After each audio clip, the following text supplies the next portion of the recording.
ये अगर आपने अभी तक पहले 4 सेशंस नहीं देखे हैं तो कार्ड पर क्लिक करें, सब्सक्राइब नहीं किया है तो पहले सब्सक्राइब करें। हम शुरू करते हैं। आज जो हम वर्ड देखने वाले हैं वो सारे के सारे पैसे से संबंधित देखने वाले हैं। सबसे इंपॉर्टेंट चीज जिसकी वजह से आप तैयारी कर रहे हो तो पैसे से संबंधित वर्ड आज हम देखेंगे। तो आइए शुरू करते हैं। लेफ्ट साइड में देखिए एक वर्ड लिखा हुआ है पेन्यूरियस, फिर है माइजर, फिर है निगर्ड, फिर है स्टिंजी और एक है पार्सिमोनियस। ये पांचों वर्ड सिनोनिम्स हैं। क्या हैं? सिनोनिम्स हैं, सबका एक ही मतलब है। बहुत बहुत ज्यादा इंपॉर्टेंट वर्ड्स हैं, एग्जाम पॉइंट ऑफ व्यू से बहुत पूछे जाते हैं और आपको आज के बाद कभी दिक्कत नहीं आएगी। वर्ड में पेन्यूरियस मेरे साथ बोल सकते हैं आप चाहें तो, पेन्यूरियस, माइजर, निगर्ड, स्टिंजी और पार्सिमोनियस। ये जो 5 वर्ड्स हैं, ये पांचों का मतलब होता है एक कंजूस मक्खी चूस इंसान, एक ऐसा इंसान जो पैसे खर्च करना पसंद नहीं करता चाहे जो भी हो जाए। अगर आप थोड़ा सा इधर आओ, इकोनॉमिकल, फ्रूगल और थ्रिफ्टी, ये तीनों वर्ड जो हैं ये भी आपस में क्या हैं? सिनोनिम्स हैं। ये कंजूस मक्खी चूस एक भी रुपया नहीं खर्चा करना चाहते और ये समझदारी से खर्चा करते हैं। ये ऐसे लोग हैं जो पैसा लगाते तो हैं लेकिन सोच समझ के जहां जरूरत होती है, जितनी जरूरत होती है उतना ही खर्चा करते हैं। और इधर आ जाओ आप मेरे साथ, ये भी सिनोनिम्स है सारे। Spendthrift, extravagant, wasteful, prodigal, profligate. थोड़े से ज्यादा वर्ड्स हो रहे हैं, ये सारे सिनोनिम्स हैं। पांचों के पांचों वर्ड्स का मतलब क्या हुआ आप गेस मार सकते हैं। ये कंजूस मक्खी चूस से, ये समझदारी से खर्चा करने वाले, तो ये कौन से हो जाएंगे? जो बेहिसाब फालतू का खर्चा करते रहते हैं, जिसकी कोई जरूरत नहीं होती वो भी सामान खरीदते रहते हैं, ऐसे लोग spend thrift, extravagant, wasteful, prodigal या फिर प्रॉफिलिगेट कहलाते हैं। अब जरा गौर फरमाइए, मैं कुछ आपको एक कदम आगे बढ़कर और सिखाना चाहता हूँ। यहाँ पर ये जो माइजर और निगर्ड वर्ड है, ये दो वर्ड्स एज नाउन्स यूज होते हैं। कैसे यूज होते हैं जी? नाउन, नाउन मतलब बंदे का नाम। जैसे मेरे को आप इंडियन कह सकते हो, आई एम एन इंडियन। तो अगर मैं इंडियन हूं तो इंडियन होना मेरे बारे में अधिक जानकारी हो सकती है, पर इंडियन मेरा नाम भी हो सकता है। आई एम अ बॉय या आई एम अ मैन कह सकते हैं, तो मैं एक आदमी हूं तो मैन एक नाउन के जैसे यूज हो रहा है मेरे लिए। वैसे ही किसी व्यक्ति को आप माइजर कह सकते हो, तो माइजर उसका नाम के जैसे यूज होता है और निगर्ड भी उसके नाम के जैसे यूज होता है, उसकी अधिक जानकारी के जैसे यूज नहीं होता। ये जो ऊपर वर्ड है पेन्यूरियस, ये वर्ड पेन्यूरियस एडजेक्टिव के जैसे यूज होता है, स्टिंजी भी एडजेक्टिव के जैसे यूज होता है, और यहाँ पर तो आपने देखा ही है ओयूएस लगा हुआ है, तो फिर से क्या हो जाएगा? एज एडजेक्टिव ही यूज होता है।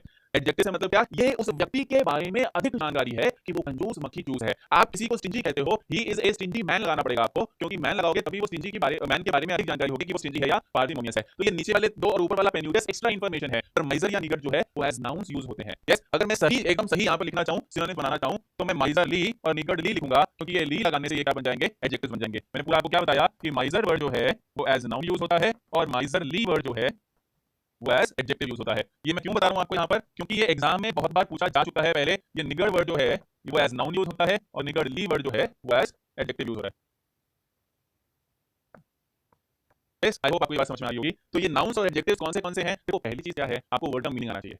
दूसरी चीज है, अगर आप देखकर बता पाओ, पहचान पाओ कौन सा नाउन है कौन सा एडजेक्टिव, तो मजा आ जाएगा। ये सेकंड लेवल है, लेकिन पहले वर्ड्स याद करने पर फोकस करो और उसके बाद जो ये मैं एक्स्ट्रा इन्फॉर्मेशन थोड़ी थोड़ी बीच में बताता रहता हूँ, ये भी आप सुनते जाओ, धीरे धीरे करके बहुत अच्छा हो जाएगा। माय डियर्स, इस बात का पूरा ध्यान रखना कि एक दिन में कुछ भी नहीं सीखा जाता। एक महीना रोज आओगे तो 30 दिन बाद ऐसे लगेगा मेरे को थोड़ा आता है ना, ऐसे ही होगा।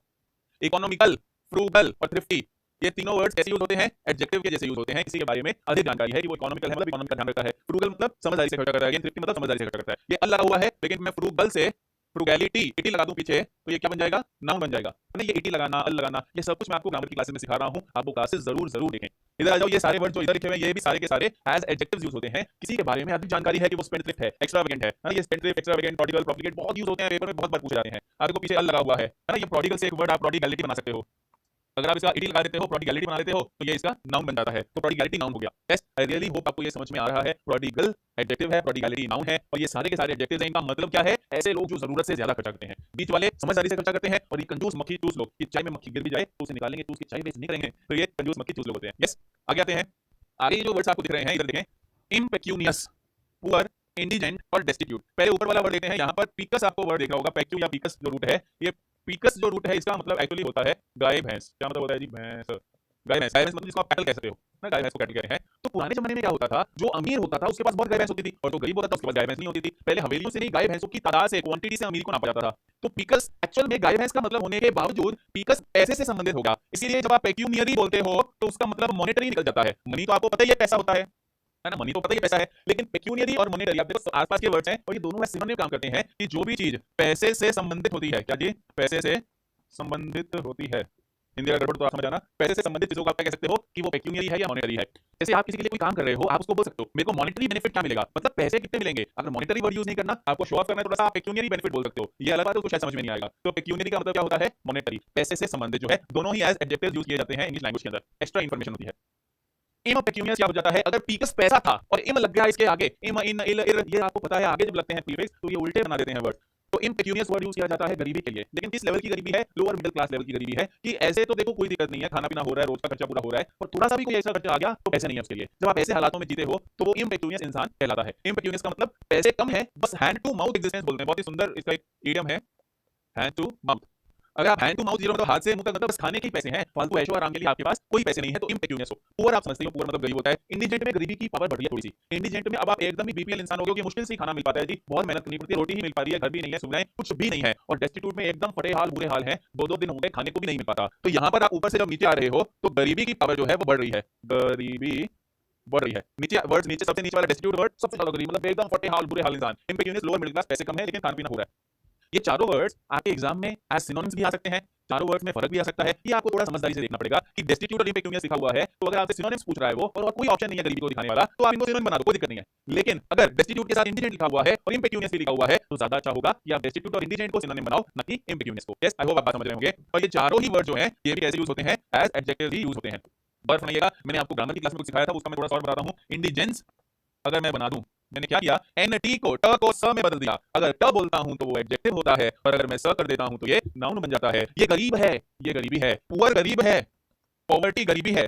डेस्टिट्यूट गरीब है, डेस्टिट्यूशन गरीबी है। इम्पेक्यूनियस गरीब है। ऐसे ही ये गरीब लोगों के लिए वर्ड्स आ रहे हैं और ये इनके गरीबी बन गई, एज नाउन्स यूज हो रहे हैं ये तीनों के तीनों वर्ड। आई रियली होप आपको ये समझ में आ रहा है। आगे आ जाओ, रिच, एफ्लुएंट और ऑप्युलेंट। जैसे यहाँ पर गरीबी की पावर बढ़ रही थी, वैसे ही यहाँ पर अमीरी की पावर बढ़ रही है। रिच मतलब अमीर, 2 4 5 10 करोड़ रुपए हैं। एफ्लुएंट मतलब फ्लूओ से वर्ड आया, देखो फ्लूओ एक रूट होता है, फ्लूओ का मतलब होता है बहना। मैंने आपको पहले भी बताया था ये रूट कैसे बताया था, याद करो याद करो याद करो। फ्लुएंट वर्ड बोला था मैंने कि जो लोग फ्लुएंट होते हैं बोलने में, वो बीच में ऐसे अटकते नहीं है, तो वो फ्लुएंट है। तो वैसे ही एफ्लुएंट क्या हो जाता है, जो बहुत अमीर है, ऐसे लगता है पैसों की नदियां हैं, ऐसे आए जा रहे हैं, खर्चा किए जा रहे हो, आए जा रहे हैं, किए जा रहे हो, बहता जा रहा है पैसा। जिसके पैसा बहता है वो एफ्लुएंट है। और ऑपुलेंट और मुकेश अंबानी टाइप आदमी, वही अंटिला बना रखा है, इतना बड़ा घर बना रखा है, तो ऑपुलेंट। ये तीनों अमीरी के लिए यूज किए जाते हैं। अमीर, बहुत ज्यादा अमीर। ये गरीब, बहुत ज्यादा गरीब। गरीबी के लिए ये वर्ड्स और अमीरी के लिए ये वर्ड्स, और ये दोनों वर्ड्स इसे यूज किए जाते हैं जो पैसे से संबंधित होते हैं। यस, आगे आते हैं। ये कुछ वर्ड्स हैं जो स्पेसिफिकली जो लोग कॉम्पिटिटिव एग्जाम्स की तैयारी कर रहे हैं उनके एग्जाम्स में देखने को मिलते हैं और कुछ पैसे से संबंधित होते हैं। इनको जरा देख लेते हैं। अफोर्ड वर्ड आपको पता है बहुत आराम से। अफोर्ड कर पाना किसी चीज को, मतलब अगर आप उसके लिए पैसे देने में सक्षम हैं तो आप उसको अफोर्ड कर सकते हैं, और नहीं है तो नहीं कर सकते। अफोर्ड एक वर्ब है, एक क्रिया का नाम है, एक काम है कि मैं अफोर्ड करता हूं या मैं अफोर्ड नहीं करता। बैंकरप्ट होना, बैंकरप्ट होना क्या होता है, दिवालिया निकल जाना। क्या होता है जी, दिवालिया निकल जाना। दिवालिया निकल गया मतलब आपने पैसे ले रखे थे कहीं से, तो और आपका दिवालिया निकल गया, आपका बिजनेस डाउन हो गया, एकदम जीरो हो गया है। जब आपके पास लोगों के पैसे चुकाने के लिए कोई पैसे ना हो तो बैंकरप्सी कहलाते हैं। बैंकरप्ट एक एडजेक्टिव के जैसे यूज होता है, और इसी से वर्ड बनाते हैं हम बैंकरप्सी, जो कि एज नाउन यूज होता है। तो बैंकरप्ट एक इंसान के बारे में अधिक जानकारी है और बैंकरप्सी उसका नाउन है। तो बैंकरप्ट अगर कोई इंसान हो गया मतलब पैसे चुकाने के लिए उसके पास पैसे नहीं है, उसके पास जीरो पैसे हो गए हैं, अब वो पैसे नहीं चुका सकता। जब आप बैंकरप्ट होते हो तो कोई आपको बेल आउट करता है। बेल आउट करना मतलब बचाना। कोई आपको उधार देता है, ये ले मेरे से पैसे ले ले और जितना तेरा खर्चा हो रखा है वो चुका दे। बेल वर्ड आपने सुना होगा, जेल से टेम्परेरी बाहर आने को भी बेल कहते हैं। सलमान खान को बेल मिलेगी नहीं मिलेगी काफी चर्चा होती है अखबार में, अब तो कह रही है। पर बेल आउट करने का मतलब क्या है, बाहर निकालना। इस मुसीबत के गड्ढे से बाहर निकाल रहा है कोई आपको, तो वो बेल आउट कर रहा है। इंटरनेशनल मॉनेटरी फंड जो है, अंतरराष्ट्रीय मुद्रा कोष, वो बेल आउट कर सकता है आपके देश को अगर कुछ गड़बड़ हो जाती है। वर्ल्ड बैंक आपको बेल आउट कर सकता है, कोई नॉर्मल बैंक आपको बेल आउट कर सकता है। बिजनेस को बेल आउट करना मतलब जो बैंकरप्सी की हालत में है, किसी बुरी हालत में है, उसको वहां से बाहर निकालना। कैपिटल वर्ड देखो, कैपिटल वर्ड एक्चुअली कपूट रूट से आया है। कपूट का मतलब होता है हेड। क्या मतलब होता है, हेड। हेड मतलब सर। सर आपका सबसे इंपॉर्टेंट चीज है। वैसे आप देखो, एक शहर को कैपिटल बनाते हैं, उस देश का या उस स्टेट का सबसे इंपॉर्टेंट शहर होता है, इसलिए उसको कैपिटल बनाते हैं। वैसे ही पैसे के अंदर, बिजनेस के अंदर सबसे इंपॉर्टेंट चीज क्या है, पैसे कौन लगाएगा बिजनेस में। बिना पैसे क्या बिजनेस कर सकते हो क्या, नहीं। इसलिए पैसा जो बिजनेस में लगाया जाता है उसको भी हम क्या बोलते हैं, कैपिटल बोलते हैं। तो कैपिटल अगर आप लगा रहे हो, कैपिटल कितनी है बिजनेस में, ये कोई पूछता है, मतलब बिजनेस में आपने पैसे कितने लगा रखे हैं, उसको कैपिटल बोलते हैं। यस, आगे वर्ड है कोलैटरल। कोलैटरल का मतलब होता है जब भी आप कहीं से भी कोई भी फायदा लेते हो, कोई उधार लेते हो या कोई भी पैसे लेते हो, उसके बदले में आपको कुछ सिक्योरिटी रखनी पड़ती है कि जी ये सिक्योरिटी है मेरी तरफ से, कल को ऐसा हो कि मैं पैसे ना चुका पाऊं तो आप ये सामान रख लेना मेरा। तो जो सिक्योरिटी रखी जाती है किसी भी लोन के बदले में, कोई भी एसेट हो सकता है, ये उसको कोलैटरल कहते हैं। क्या कहते हैं, कोलैटरल। मैंने एक वर्ड बोल दिया, उसका मीनिंग मैं आपको बताता हूं। एक एसेट नाम की चीज होती है और एक लायबिलिटी नाम की चीज होती है।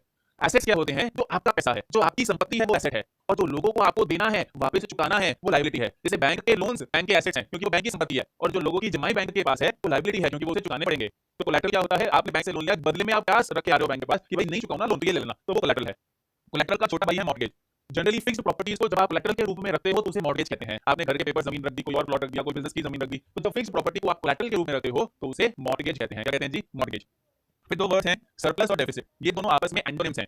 सरप्लस मतलब जितना खर्चा था उससे ज्यादा पैसा हो गया, और डेफिसिट मतलब घाटा। ये वर्ड बहुत ज्यादा आपको देखने को मिलेगा। सरप्लस मतलब ज्यादा और डेफिसिट मतलब कम। अगर सरकार के बजट में सरप्लस है मतलब सरकार ने जितनी कमाई की और जितना खर्चा किया, कमाई ज्यादा हुई और खर्चा कम हुआ, तो सरकार को सरप्लस बचेगा। और अगर सरकार ने खर्चा तो ज्यादा कर दिया लेकिन कमाई उतनी हो नहीं पाई, तो सरकार को क्या हो जाएगा, डेफिसिट हो जाएगा, घाटा हो जाएगा। सरकारी घाटे बहुत तरीके के होते हैं, कभी आप इकोनॉमी में पढ़ोगे fiscal deficit, revenue deficit. Fiscal word आपको करना चाहिए, लेकिन फिस्कल वर्ड जो है वो यूज किया जाता है राजकोषीय के लिए। किसके लिए, राजकोषीय। राजकोष से संबंधित जो होता है, राजकोष मतलब गवर्नमेंट के खजाने से जो संबंधित है, उसको हम फिस्कल बोलते हैं। मैं बहुत इंपॉर्टेंट वर्ड्स करवा रहा हूं आपको एग्जाम के पॉइंट ऑफ व्यू से, आपके रीडिंग कॉम्प्रिहेंशन के अंदर इन वर्ड्स का बहुत यूज आएगा। जो लोग बैंक की इंश्योरेंस की तैयारी कर रहे हैं और एसएससी की तैयारी कर रहे हैं स्पेसिफिकली उनके लिए तो ये बहुत बहुत बहुत ज्यादा इंपॉर्टेंट वर्ड्स हैं। फिस्कल राजकोष है जो सरकारी खजाने से संबंधित हो, फायदा हुआ एक्स्ट्रा बच गया तो सरप्लस है, घाटा हुआ तो डेफिसिट है। अगला वर्ड देखो डिविडेंड। डिविडेंड बोलते हैं हम लाभांश को, किसको? लाभांश, लाभ प्लस अंश, है ना, संधि बोलते हैं ना शायद हिंदी में। लाभांश क्या होता है? लाभ का अंश। मान लो मैंने किसी बिजनेस के अंदर 1 करोड़ का बिजनेस था, एग्जांपल देकर समझाता हूं मैं आपको। 1 करोड़ का बिजनेस था, मैंने उस व्यक्ति को 10 लाख रुपए दिए थे कि ये ले मेरे 10 लाख रुपए अपने बिजनेस में निवेश कर दे।